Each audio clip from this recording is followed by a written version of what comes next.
Pol Pot, the leader that erased the past. He didn't just want to kill his enemies. He wanted to kill the very idea of a past. Schools? Gone. Money? Gone. Books? Burned. Anyone who wore glasses or knew a foreign language? Intellectuals. Targets. Pol Pot emptied an entire city, Phnom Penh, in 3 days, forced everyone into the countryside, thought he could reset civilization to year zero like deleting a hard drive. But here's the part that still gets me. He wasn't fighting a war, he was fighting time itself. Anyone who remembered the old world was a threat. Teachers, doctors, anyone who could read. In 4 years, he killed a quarter of his own country, not to win something, to start over. The problem is that he didn't see himself as a monster. He saw himself as a purifier. The killing wasn't cruelty, it was cleaning. That's the terrifying part. When you're so sure you're right that human life becomes just obstacles to remove. So what's the horror of Pol Pot? The others took lives for power, for land, for revenge. He took lives to erase history. And history didn't even fight back. It just let him try. And by the time the world noticed, over 2 million people were already gone. Just like that. But there's another kind of evil that doesn't conquer with armies or speeches. It conquers with paranoia. What happens when a leader sees enemies everywhere, even in his own mirror? That's where Joseph Stalin comes in. He didn't just kill people who opposed him. He killed people who might oppose him.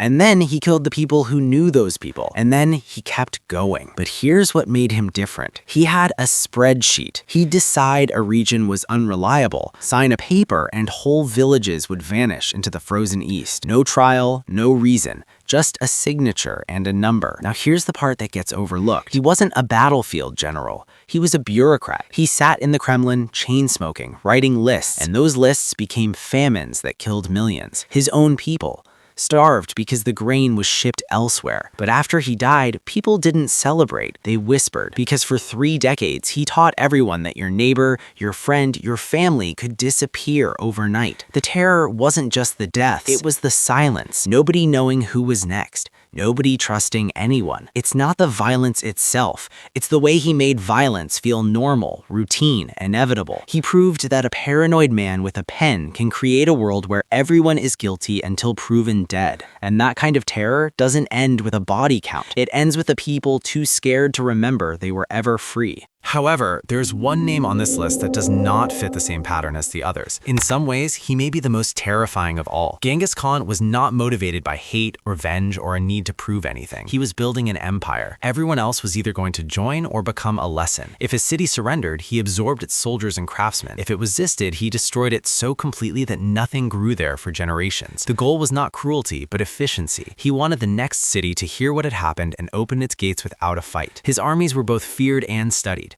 Their tactics were so effective that they conquered more land in 25 years than the Romans did in 400. When he died, the empire continued to expand. The system he built no longer required him. He was not a sadist or a madman. He treated mass death as a business expense. If killing 10% of a population made the other 90% surrender faster, he calculated the outcome and proceeded. No emotion, only strategy. But what makes Genghis Khan terrifying is not cruelty, but coldness. He turned slaughter into a system so effective that it is still discussed 800 years later. And again, he did not see himself as evil. He saw himself as practical. But now, Adolf Hitler. And what makes him terrifying is not the number of people he killed personally. He never fired a weapon or pulled a trigger. Instead, he built a system that turned ordinary citizens into willing participants in mass murder. Through public speeches and propaganda, he reframed hatred as patriotism and genocide as national duty. Teachers, shopkeepers, and factory workers began reporting their neighbors. Police officers and soldiers carried out executions without visible hesitation. Hitler created a bureaucracy of death, where responsibility was so distributed that no single person felt accountable. Those who gave orders claimed they were following policy. Those who carried them out claimed they were just following orders. Everyone had a reason. Almost no one stopped. The terror of Hitler is not that he was a lone madman. It is that he proved evil can be organized, normalized, and cheered by millions of ordinary people.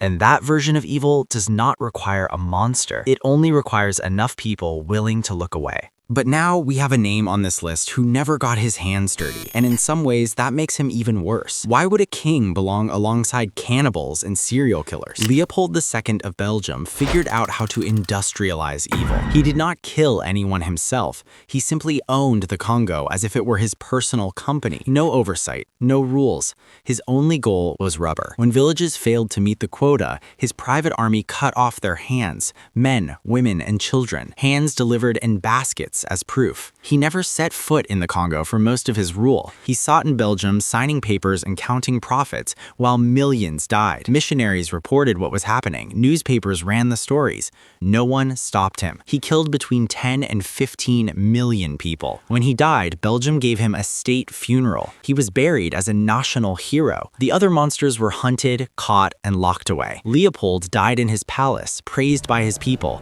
with statues still standing in public squares. Sometimes the most terrifying evil is not the man in the basement, it is the man on the throne that no one questions.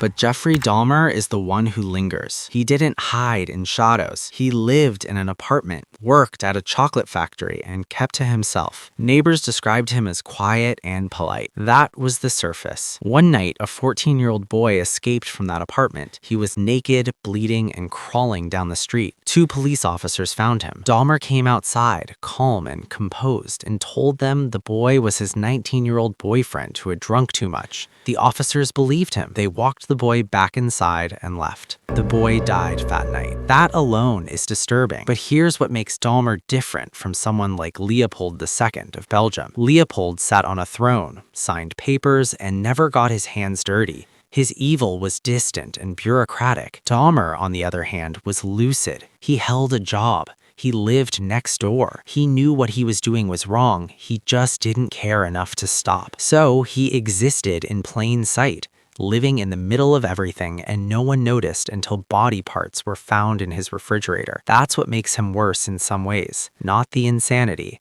the normalcy.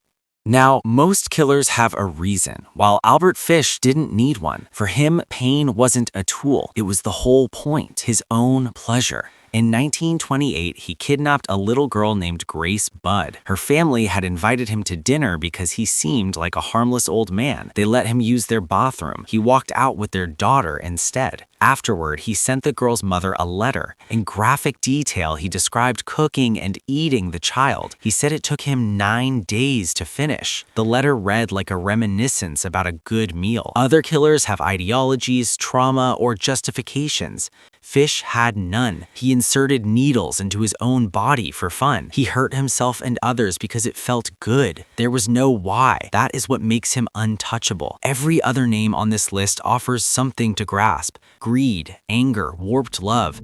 With Fish, there is nothing. He was not broken by circumstance. He was built wrong from the start. And he looked like everyone's grandfather. That is the real horror. You would never see him coming.